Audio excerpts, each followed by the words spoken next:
Controlling the controllables. That's what we're going to talk about today. It is a concept from sports psychology, and this concept can be very beneficial to you as a coach, an entrepreneur, or a team member. Welcome to my YouTube channel. My name is Kathie Owen. I have been a certified fitness trainer and certified life coach since 2002. On this channel, we talk about having a growth mindset, healthy habits, fitness, and some reality transurfing. When we separate and evaluate the things we can control, it helps us to focus our attention and our energy where we get the most bang for our buck, instead of wasting our energy in places that leave us drained and ineffective. This is the December 2022 motivational speech that I gave as the Fitness and Wellness Director at Southwest Research and Technology Center. Let's get into this episode. One of the mental toughness principles that I coach is called controlling the controllables. This is a sports psychology term, which means that you know exactly what you can control and exactly what you cannot control. And it helps athletes conserve their energy for events that really matter. This can help you too as a coach, an entrepreneur, and a fellow team member. We all have a limited amount of physical and emotional energy. So wasting time and energy on things that you have no control over and can't do anything about not only can empty your energy tank, but also lead to frustration and decreased performance. Here are some examples of what's outside of our control: the weather, other people's opinions and thoughts, the past, and the future, conditions in our workplace and our environmental factors, the opposition, enemies, and competitors, officials, the boss and the hierarchy, outside influences, spectators, and the unknowns. And there's so much more. But let's list some examples of things that we can control: our response to situations, our attitude, the effort we put into something, the energy we create within ourselves through diet, exercise, and mental well-being, our attention and what we budget our attention towards, our planning, and our strategizing. Let's make a conscious effort to focus on the things that you can do something about and have control over. And here are the top 5 things that I have listed and I encourage to focus on controlling. Number 1 is your attitude. Everything starts and ends with attitude, and if you get it right, all else will fall in line. A positive, winning attitude helps you succeed and helps impact those around you. Attitude is a choice that can color any situation, and it is contagious. You must act as the player you want to become. Confident players focus on what they can do and don't worry about what they can do. Easy ways to control your attitude include avoiding negative news and gossip, realizing that your attitude is entirely up to you, being grateful for every good thing in your life, and keeping the big picture in mind. A great book on attitude is Success Through a Positive Mental Attitude by Napoleon Hill. Number 2, you can control your effort. How hard you work is up to you and no one else. If you give up that control, you are giving away one of the main things that sets you apart from the rest. Your effort must also be smart and reflected in your work rate, in practice, and in the games. Winning is not something built in a day. It is constructed year-round. As always, it comes down to progressive, consistent effort with a view toward a long-range goal.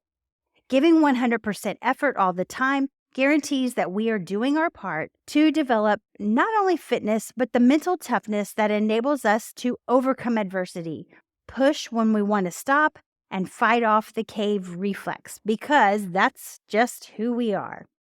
Muhammad Ali eloquently stated, "The fight is won or lost, far away from the view of witnesses, behind the lines, in the gym, and out there on the road long before I dance under those lights." A great book on effort is The Slight Edge by Jeff Olson. Number 3, you can control your focus. I define focus as relaxed concentration. It becomes especially important in games where outside distractions can keep you from performing at your best. Your focus must be on the here and now on each play, one at a time. Ways to improve focus are eliminate distractions, reduce multitasking, practice mindfulness and meditation, get more sleep, choose to focus on the present moment, take a short break, connect with nature, exercise, music, eat well, and set a daily priority. A great book on focus is The Power of Now by Eckhart Tolle. Number 4 is fitness. The work you put into your physical conditioning will directly affect your ability to perform while making a positive impact on your team. Be committed to the one thing you can control, which is your fitness. Be smart and be aware that your decisions and actions on and off the field, on and outside of work, affect the team. Start your day with simple exercises and get your body moving. Regular exercise releases chemicals key to memory, concentration, and mental sharpness. I'm going to repeat that because it's very important for all of us. Regular exercise releases chemicals key to memory, concentration, and mental sharpness. Other research found that exercise can boost the brain's dopamine, norepinephrine, and serotonin levels. Those are brain chemicals that make you feel good and make you feel happy. Research has shown that exercise can boost these chemicals, and all of these will affect focus and attention. Individuals who do some form of exercise or sports perform better on cognitive tasks when compared with those who have poor physical health. Physical movement helps relax the muscles and relieve tension in the body. Since the body and mind are so closely linked, when your body feels better, so too will your mind. I can't stress enough how important exercise and physical movement of the body is and how this will help the things that you can control in your life. Number 5, preparation. Preparation and practice are synonyms in this controlled situation. The will to win is overrated in athletics because everyone wants to win. It's the will to prepare to win that makes the difference. I'm going to say that again. It's the will to prepare to win that makes the difference. A side benefit of proper preparation is that it helps you feel more confident. We practice before every competition. Sometimes we practice with a clear purpose and a sharp focus on how our preparation will be tested in competition. Preparation requires time, study, and an organized plan to make sure that we do an effective job considering every likely scenario in the competition, at work, in our job. Preparation comes when we are motivated and care to bring our best and enjoy showing our opponent, our boss, our friends, what we can do. Preparation lets us feel as if we deserve to win because we did our homework. It is gratifying in significant ways when we employ the preparations we engaged in during competition. We can't win by preparing well, but we sure can lose one when we fail to prepare.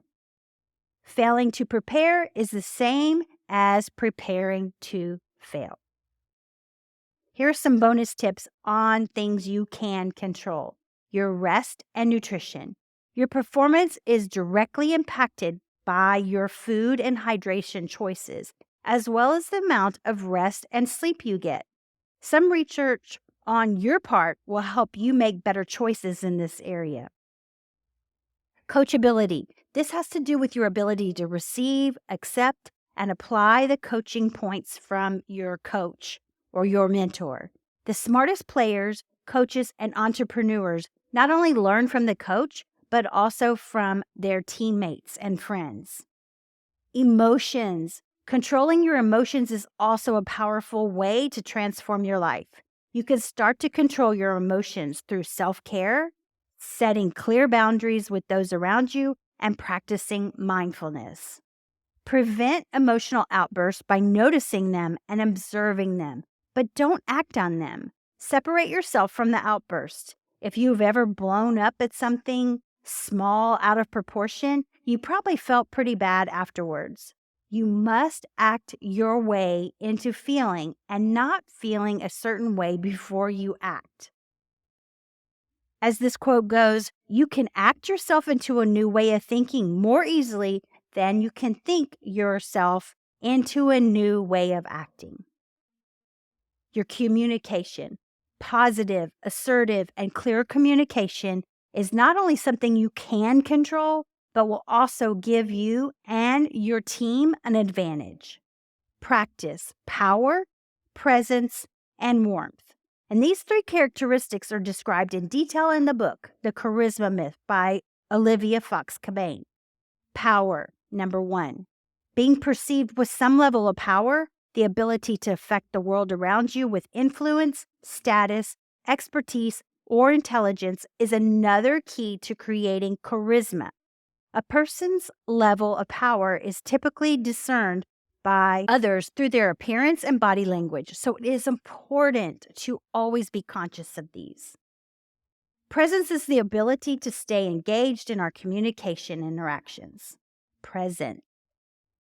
Remember to regularly check yourself next time you are in a conversation to see where your mind is engaged. The ability to be present creates an emotional connection and makes you memorable, which in turn creates the perception of charisma.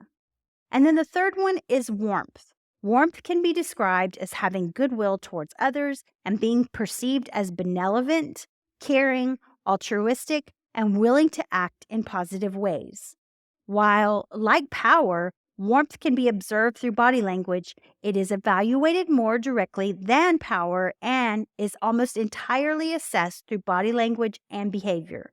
One study found that even infants can recognize smiles, suggesting our natural ability to recognize warmth. Body language. It is estimated that 90% of communication is body language. While this is a part of communication, it is actually the most visible and easiest thing you can change. If you walk out with confident body language and remain that way under pressure situations, it will send a clear and powerful message to your teammates, your coach, your opponents, your friends, and your coworkers. So in conclusion, letting go of the things you can't control, like the weather, the environment, the news, those things, when you let go of the things you can't control, it's one of the most powerful and transformational things you can do. Realizing what you can control is also powerful. Sports psychologists teach us to control our controllables in an effort to help athletes perform, improve, and win. Keep in mind the things you can and cannot control drastically and effectively enhance your performance, whether as a coach, an entrepreneur, or a fellow team member.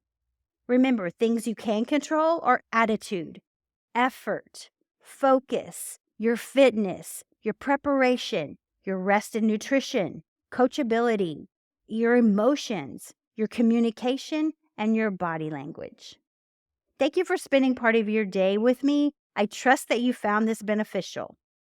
And until next time, I'll see you next time.